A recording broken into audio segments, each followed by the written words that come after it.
Quand je prends dernièrement les propos d'Emmanuel Macron sur l'Afrique, eh bien, tout Africain conscient devrait donc comprendre très vite tout ce qu'il a pu nous dire et qu'est-ce que ça signifie.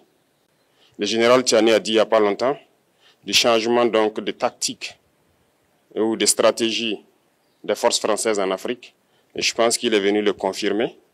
Il s'agit de dissoudre et de garder un dispositif socle. Et Emmanuel Macron l'a si bien dit qu'on ne peut que le remercier pour cette sincérité, même si certains ont voulu mettre la poudre aux yeux de leur population, mais la réalité finit par rattraper aussi. Ils ne partiront pas de certains pays, ils ont juste dissous le dispositif. Vous ne les verrez plus dans des bases, mais dans les ambassades, ils seront là. Ils vont constituer des sociétés de sécurité pour sécuriser leurs sociétés qui existent dans ces pays-là. Mais les soldats seront là, mais vous ne les verrez plus en tenue ou rassemblés dans des bases. C'est tout ce que ça veut dire. Ils vont se réorganiser, mais seront là. Il a parlé de politesse vis-à-vis de certains chefs d'État en leur donnant la primauté d'annoncer donc la rupture ou le départ des forces françaises. Ça nous importe peu, on peut dire, mais tout ce que nous savons, c'est que si vous voulez une rupture avec ces forces impérialistes, c'est simple, on dénonce les accords. Tout commence par là-bas. Et je pense que l'exemple du Tchad, en tout cas, est palpable. Ils ont commencé par dénoncer les accords. Sinon, si on ne dénonce pas les accords, juste dire que les bases quittent, on n'a rien fait. Parce que le problème se trouve dans les accords coloniaux de défense qui ont été signés depuis l'indépendance. Le plus dangereux n'est pas ceux-là que vous voyez dans les bases. Le plus dangereux, ce sont les conseillers militaires. Les conseillers militaires existent dans tous ces pays. Ils ont existé au Burkina aussi jusqu'en fin 2022, jusqu'à ce que nous prenions nos responsabilités. Et qui sont ces conseillers militaires? C'est ceux-là qui sont censés mettre en pratique la politique de la France ici. Ils doivent travailler à rendre nos armées très faibles pour que la France puisse toujours avoir l'argument d'exister ici. Sous Blaise Compaoré, ils avaient réussi. Nos sentinelles prenaient donc la garde avec des bâtons. C'est ça que la France veut de nos armées. Lorsque nous arrivons à cette étape, nous n'avons pas le choix que de vouloir qu'ils viennent s'installer. Mais l'armée burkinabé a réussi à un moment donné à se débarrasser des conseillers militaires. Malheureusement, je pense qu'en 2019, après l'opération Otapuano, où ces Français ont vu que l'armée burkinabé avait encore une capacité de réagir au terrorisme, ils ont appelé le chef d'état-major en France, ils l'ont instruit de reprendre les conseillers militaires dans toute la structure. Eh bien, il n'a pas accepté, mais au retour au pays, les politiques l'ont instruit d'accepter les conseillers militaires. Et c'est là que les conseillers militaires sont revenus dans l'armée burkinabé en 2019. Avec toutes les conséquences qu'on connaît, l'armée était en train de disparaître dans les années 2020-2021.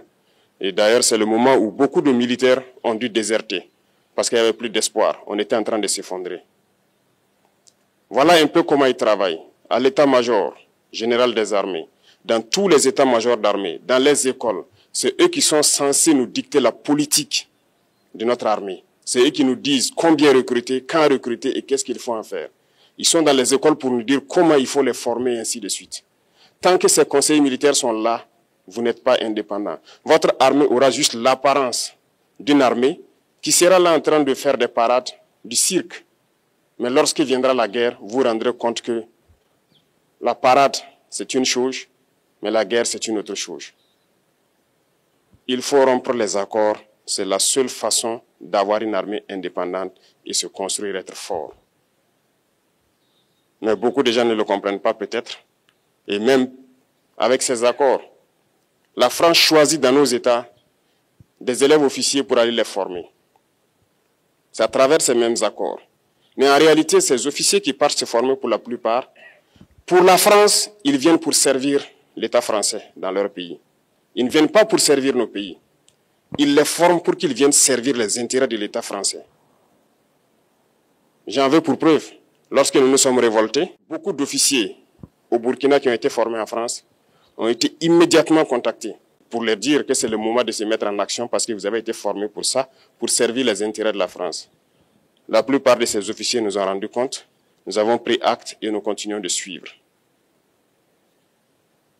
Lorsque un officier formé en France arrive dans son pays et par malheur meurt soit par accident ou bien sur le champ de bataille, en France, il y a une nuit d'hommage aux morts dans l'armée, comme partout ailleurs. À la nuit d'hommage aux morts, on cite le nom de l'officier en question et on dit « mort pour la France ». Il ne le forme pas pour servir son pays, il le forme pour servir leur État. Et dans beaucoup d'États africains, il y en a plein de ces officiers. Combien sont patriotes, Dieu le sait. C'est une leçon que Emmanuel Macron a donnée encore aux chefs d'État africains, de se rattraper et de pouvoir vraiment mener cette lutte contre l'impérialisme. Mais en plus de ça, il a aussi insulté tous les Africains dans ses propos. Il y a une partie qui a retenu mon attention, là où il parlait d'ingratitude. Et que l'ingratitude est une maladie non transmissible aux humains. Lui, il est humain, notre ingratitude n'est pas transmissible à lui. Voilà comment ce monsieur voit l'Afrique, voit les Africains. Nous ne sommes pas des humains à ses yeux. Peut-être que c'est lui qui n'est pas humain, il ne se met pas dans la classe des humains. Mais s'il y a bien un ingrat, c'est bien lui. Je pense que s'il n'est pas athée et qu'il prie, à chaque matin qu'il se réveille et qu'il prie, il devrait aussi prier les Africains. Parce que c'est grâce à nos ancêtres qu'il existe aujourd'hui une France. Il devrait nous prier. À ses yeux, nous ne devons pas être des humains, nous sommes plus que des humains. Ce sont des messages très forts qu'il passe. Moi, je pleure le peuple français. Mais quand même, il est bien pour l'Afrique. Il est un mal nécessaire pour nous. Ceux qui veulent se réveiller, se réveillent. Ceux qui ne veulent pas se réveiller, comme on le dit, on ne peut pas réveiller quelqu'un qui ne dort pas. Les Africains doivent se réveiller. Nous devons travailler à être indépendants, à faire au moins ce que nos peuples connaissent le bonheur.